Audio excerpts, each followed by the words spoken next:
دوسری چیز یہ ہے کہ دوسری چیز یعنی شریعت کے سورسز سے ہٹ کر کے دین اسلام کو لینا، مسائل کو لینا. دوسری چیز یہ ہے کہ جو سورس ہے وہ ہے تو حدیث رسول، لیکن یعنی معتبر سورس ہے، لیکن مسئلہ یہ ہے کہ اس کے سورس کیا ہے؟ جو اللہ کے وسلم کی حدیثیں ہیں. آپ جانتے ہیں کہ حدیثوں کی چھان بین، اس کے رجال، اس کے اندر علل، اس کے اندر بیماریاں، اس کے صحیح ضعیف، استخراج، جرح، تعدیل، سارے مسائل موجود ہیں.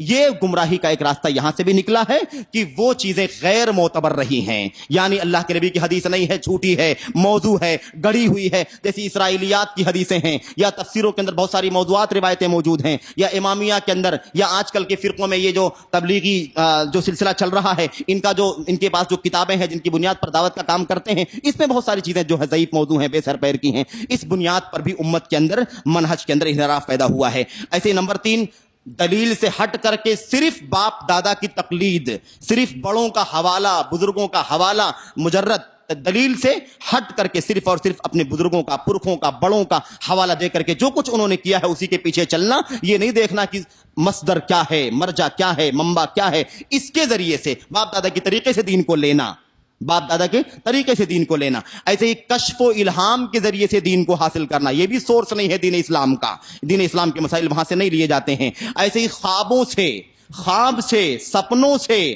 اور بشارتوں سے دین اسلام کے مسائل کو حاصل کرنا، یہ سارے سورسز ہیں جو اسلام کے مصادر نہیں ہیں، غیر معتبر سورسز ہیں. یہاں سے دین اسلام کو لینا. اس بنیاد پر امت میں بہت سارے پہلوؤں پر منہج میں گڑبڑی پیدا ہوئی ہے.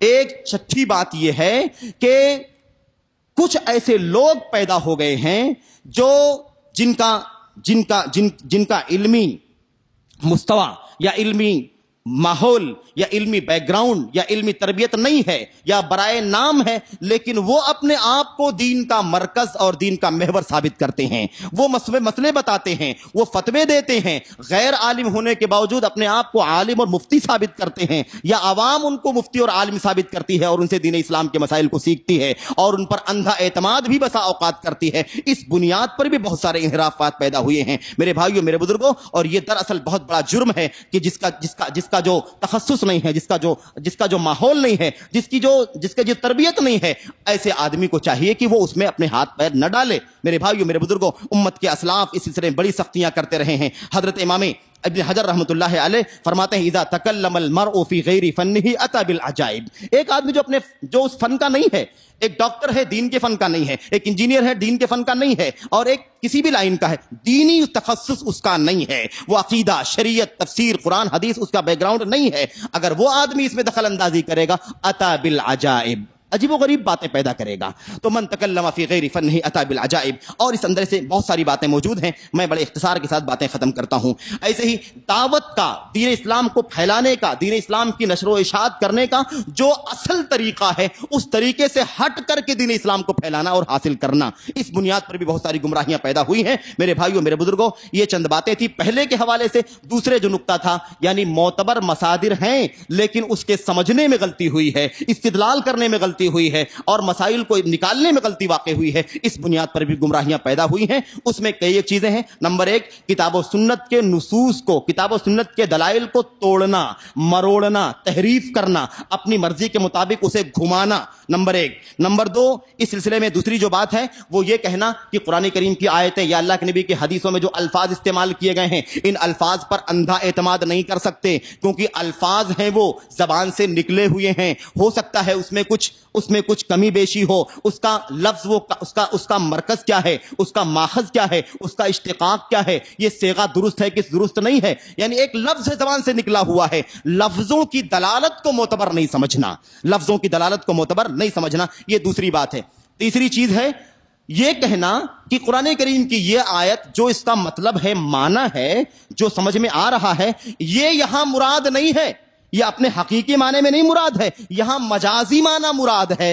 یعنی اللہ رب العالمین کے کلام میں، اللہ کے نبی کی سنت میں حقیقت سے ہٹ کر کے مجازی معنی لینا، یہاں یہ مراد نہیں ہے، بلکہ یہاں دوسرا معنی مراد ہے حقیقت کے خلاف. یہ بھی ایک راستہ ہے گمراہی کا اور امت میں منہج کے انحراف کا. نمبر 4، یہ دعویٰ امت کے اندر پیدا کیا گیا، ایک پوری تاریخ ہے اس کی کہ اگر کوئی حدیث چین کے ساتھ سند کے ساتھ درست ہو لیکن اس کو روایت کرنے والے ایک ہی ہو چین کے اندر، تو ایسی صورت میں اس کا کوئی اعتبار نہیں کیا جائے گا۔ اس کو کہتے ہیں اخبار آحاد کو ظنی قرار دینا، خبر واحد کو۔ آپ جانتے ہیں کہ یہ سراسر دھوکہ ہے یہ، ورنہ ہم پوری امت زمانے سے اگر سند درست ہے، چین صحیح ہے، اس میں کوئی جھوٹا اور کوئی فاسق اور بدعتی نہیں ہے، کوئی بدعقل نہیں ہے، کوئی مطلب ذہن کا دماغ کا خراب نہیں ہے، پاگل اور مجنون نہیں ہے، تو الحمدللہ اس سچے آدمی اکیلا بھی ہو تو کیا ہوا، امت ہمیشہ سے اس پر اعتماد کرتی رہی ہے۔ آپ دیکھیے اذان دینے والا ایک ہوتا ہے کہ نہیں ہوتا ہے؟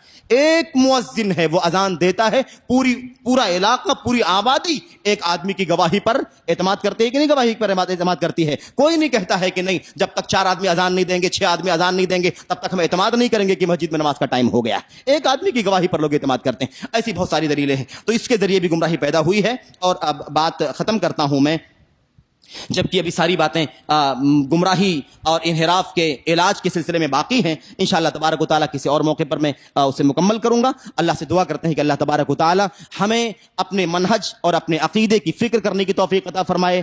ہم جس نقش پر اللہ کے نبی نے ہمیں چھوڑا ہے، صحابہ کرام تابعین وغیرہ کی سے گزرتے ہوئے، الحمدللہ یہ اللہ کا سب سے بڑا انعام ہے ہمارے اوپر۔